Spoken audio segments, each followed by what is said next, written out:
Movie की कहानी शुरू होती है न्यूयॉर्क सिटी से, जहां हम एक कपल एन और उसके हस्बैंड जेसन को देखते हैं जो अपनी एक छोटी सी बच्ची के साथ कंट्री साइड फॉरेस्ट एरिया में जा रहे हैं, क्योंकि पूरी सिटी में एक वायरस फैल चुका है और जेसन को लगता है कि ये वायरस जंगलों में नहीं फैला है और न ही उन्हें वहाँ कोई ज़ॉम्बी मिलेंगे। दरअसल न्यूयॉर्क सिटी में फैले इस वायरस के कारण कई लोग अपना घर छोड़कर भागने को मजबूर है और उन्हीं में से एक है एन और जेसन। और अब वे भी अपनी जान बचाने के लिए जंगलों में जाने की तैयारी कर रहे हैं। और अब जैसे ही वे लोग घर से बाहर निकलते हैं तो कुछ ही दूरी पर उन्हें एक फैमिली नजर आती है जो एन और जेसन को मदद की गुहार लगाते हैं। लेकिन जेसन कोई भी खतरा नहीं उठाना चाहता है, क्योंकि वह नहीं चाहता कि उसकी फैमिली भी इन्फेक्टेड हो, और इस कारण वो वहाँ से कार लेकर आगे बढ़ जाते हैं। लेकिन ये बात एन को बहुत ही बुरी लगती है कि जेसन ने उस परिवार की मदद क्यों नहीं की। अब कहानी आगे बढ़ती है जहाँ हमें कुछ दिनों के बाद का सीन दिखाया जाता है और हम देखते हैं कि एन और जेसन अपने बच्चे के साथ एक जंगल में ठहरे हुए हैं और जेसन को लगता है कि यहाँ पर ज़ॉम्बी नहीं आ सकते और वे वहाँ पर अपनी जिंदगी को बड़ी ही आसानी से जीने लगते हैं। और इसी बीच जेसन एन को अपने आप को प्रोटेक्ट करने के लिए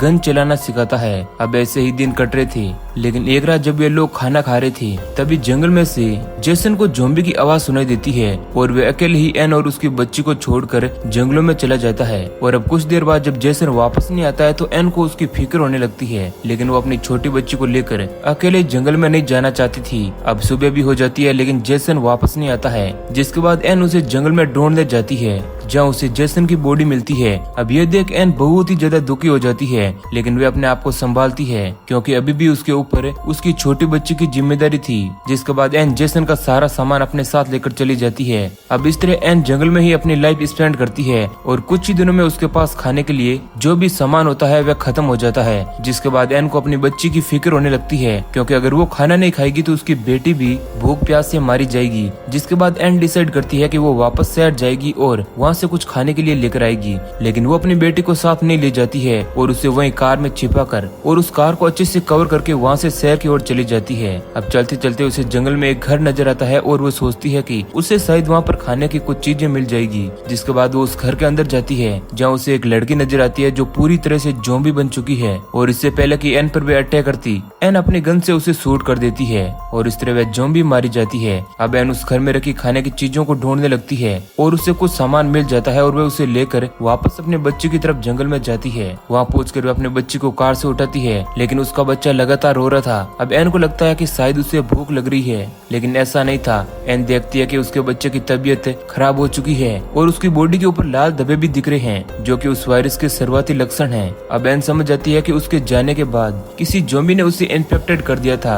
अब एन एक बार फिर से उदास हो जाती है, क्योंकि अब उसके जीने के लिए कोई भी सहारा नहीं बचा था। जिसके बाद एन अपने बच्चे को अपने ही हाथों से मार देती है, क्योंकि उसे लगता है कि अगर वह ज़ॉम्बी बन गया तो उसकी एक बहुत ही दर्दनाक मौत होगी। अब इस तरह कुछ दिन और गुजरते हैं और हम देखते हैं कि एन उस जंगल में सर्वाइव करना सीख चुकी है और वो जंगल में ही रहकर वहाँ पर जी रही है और वो अपनी भूख मिटाने के लिए जंगली पैरासाइट को ही खाती है और जीने की कोशिश करती है, लेकिन उसे वो पैरासाइट भी हजम नहीं होते हैं और अब इस तरह वो भी अपनी लाइफ काट रही होती है। एन किसी तरह उस जंगल से निकलना चाहती है, लेकिन वो ऐसा कर भी नहीं सकती है, क्योंकि उसे जंगल को पार करके शहर की ओर जाने के लिए अभी बहुत ही दूरी तय करनी है और उसकी कार में भी इतना फ्यूल नहीं है कि वो शहर तक जा सकें। इसी कारण वो वहीं पर रुक जाती है और जब भी उसे भूख लगती है तो वो अपने पास से बने कुछ घरों में जाती है और इस दौरान वो अपने आप को कीचड़ से पूरी तरह कवर कर लेती है, जिससे कि उसकी स्मेल से ज़ॉम्बी उसे ढूंढ ना पाए, क्योंकि ज़ॉम्बी इंसानी स्मेल को सूंघकर उनकी तरफ अट्रैक्ट होते हैं। अब एक दिन खाने की तलाश में एन जंगल में जाती है जहाँ उसे एक घर नजर आता है और उस घर में एक फैमिली भी होती है, लेकिन वो मारी जा चुकी थी। और अब जल्दी जल्दी में एन वहाँ से खाने का सामान ले लेती है और वहाँ से जाने लगती है, लेकिन उसके पीछे बहुत सारे ज़ॉम्बी लग जाते हैं और अब हम देखते हैं कि एन वहाँ से अपनी जान बचाने में कामयाब भी हो जाती है। अब इसी तरह एक दिन जब एन जंगल में घूम रही होती है तभी उसे दो सर्वाइवल नजर आते हैं, जिनमें एक लड़की और उसका पिता था। वो लड़की एन से मदद मांगती है और कहती है कि उसके पिता की तबीयत खराब है। उस लड़की का नाम ओलिविया और उसके पिता का नाम क्रिस था। अब एन देखती है कि वे दोनों इन्फेक्टेड नहीं हैं, इस कारण एन भी उन दोनों को अपने साथ ले जाती है जहाँ वो रहा करती थी। अब यहाँ ओलिविया उससे कहती है कि क्रिस ने बहुत ही दिनों से कुछ नहीं खाया है, क्योंकि वो सिर्फ अपनी बेटी ओलिविया के बारे में ही सोचता था। ओलिविया कहती है कि उनके घर पर कुछ ज़ॉम्बी ने अटैक कर दिया था, जिस कारण उसकी माँ मारी गई और किसी तरह वो और उसके डैड वहाँ से अपनी जान बचाकर भागने में कामयाब हुए थे। अब बात करते करते उन्हें रात हो जाती है और अब क्रिस को भी होश आ जाता है और वो थोड़ा सा अच्छा फील कर रहा होता है। एन उसे कुछ खाने के लिए देती है और अब यहाँ क्रिस और ओलिविया के आ जाने से एन को भी अच्छा लग रहा था। अब ऐसे ही वो लोग साथ में रहने लगे थे और वो लोग अब जंगल में सर्वाइव करने की कोशिश करने लगते हैं। और इस दौरान क्रिस और एन भी नजदीक आने लगे थे। अब उनकी ये नजदीकियां देखकर ओलिविया को बुरा लगता है, क्योंकि वह नहीं चाहती थी कि क्रिस उससे दूर हो जाएं, क्योंकि ओलिविया के डैडी उसका एकमात्र सहारा थे। इसी कारण अब यहाँ ओलिविया एन से नफरत करने लगती है। अब जब एक दिन ओलिविया अकेले जंगल में घूम रही थी, तभी उसका सामना एक ज़ॉम्बी से होता है और वह उसे देखकर बहुत ही ज्यादा डर जाती है और वह जोर जोर से चिल्लाने लगती है।